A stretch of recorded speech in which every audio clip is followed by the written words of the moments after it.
Thank you for coming back. This week I finished up what is going to be the first in a series of videos for Rockler. The videos are going to play exclusively on their channel. I made a wardrobe for a friend of mine. I finished up the video. It's going to be on their channel with a voiceover. Look forward to that in about a week. I started a project this week replacing 4 tabletops that I made about 8-9 years ago. And making these tables, they have a small drawer that pulls out underneath them. And when I have them installed, you'll see where they go. I made a pocket in the middle on the top of the table. It's going to accept a 1-inch thick piece of marble. And the marble's already in the tables that I made. They got damaged from wear and tear. They're in a pretty high traffic area. And so the owner of the shop said, can we just replace them? And so I made all the frames, and on a day that the shop is closed, take the marble out of the old tables and drop them into the new tables. The marble's the most expensive part. So instead of trying to repair them one at a time, we just made all the tops over and we're going to swap them. So look forward to that. You'll see the finished results as soon as they get installed.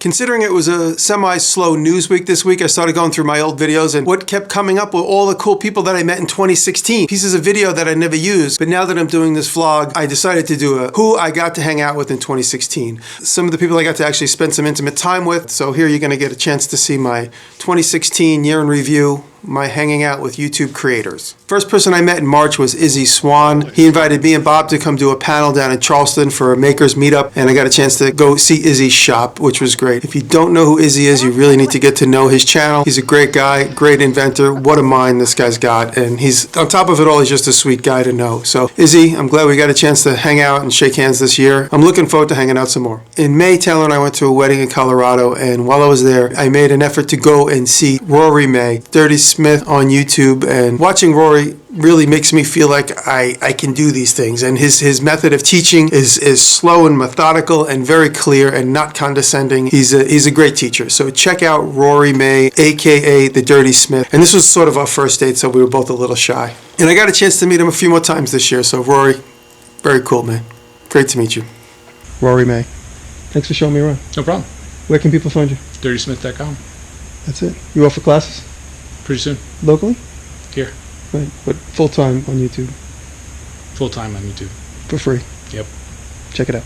And while I was in Colorado, I got contacted through Snapchat by Sev and Amore. These are 2 young artist photographers that take tintype photographs, and they insisted that we come to their spot and sit for portraits. We drove to some place in Boulder. We ended up in the basement of this little house, and Sev and Amore did portraits of us. And when we left there, we were in the car driving home. Taylor's like, we should invite those guys up and do a class up at the house. And that's the impetus for the tintype class that we hosted in September. So another couple of friends for life. If you don't know Jody from Welding Tips and Tricks, it's important you get a chance to go see his channel. If you ever wanted to weld or know anything about welding, he is the legend on YouTube for welding. And so I met Jody in April, and then when July came around, JD Brewer, a guy that he works with and hangs out with, wrote to me and said, hey, would you come down and work on this project with me and Jody? So I flew down to Atlanta and I hung out with JD Brewer and Jody Collier, and we worked at Brother Moto. It's a spot where guys can go and have coffee and work on their motorcycles. And in this cool space, they wanted a coffee spot that was going to be cut out of a container. So these guys invited me down there to just consult, hang out, and more than anything, above all, was just to hang out and get to know these guys. We shot a tips video, a hangout, but unfortunately the audio was so bad I can't really do much with it. I'm going to make it a point in 2017 to get to hang out with these guys again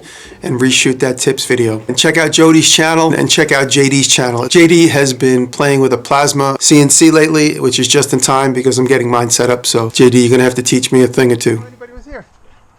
What's up, man? Great. And at the end of the summer, Paul Jackman ended up coming down and hanging out. He hung out. It was the day that Dave was here and Jocko whatever was here. And Dave and Jocko had spent basically 6 months in Italy, and Dave flew back with Jocko. Jocko and Dave got to hang out here at the house, and he shot a couple of videos, and he helped me do some of the producing on my Canon video. The grass is on fire, by the way.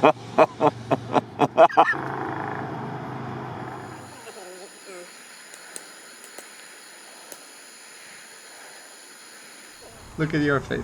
Look at my tongue sticking out of my mouth. Normal. Oh, God. Jimmy's so perfect all the time. I was shocked.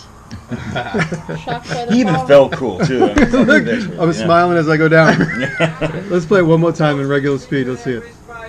I would have to say within 2 feet. Yeah. Don't kill yourself. Yeah. Find a bunch of golf balls. That's all I care about. I hope 2017 is just as good, if not better. So thank you guys. It was great to get to know all of you, and I consider you all friends now. So thank you all very much. And I'll see you next week. Spike.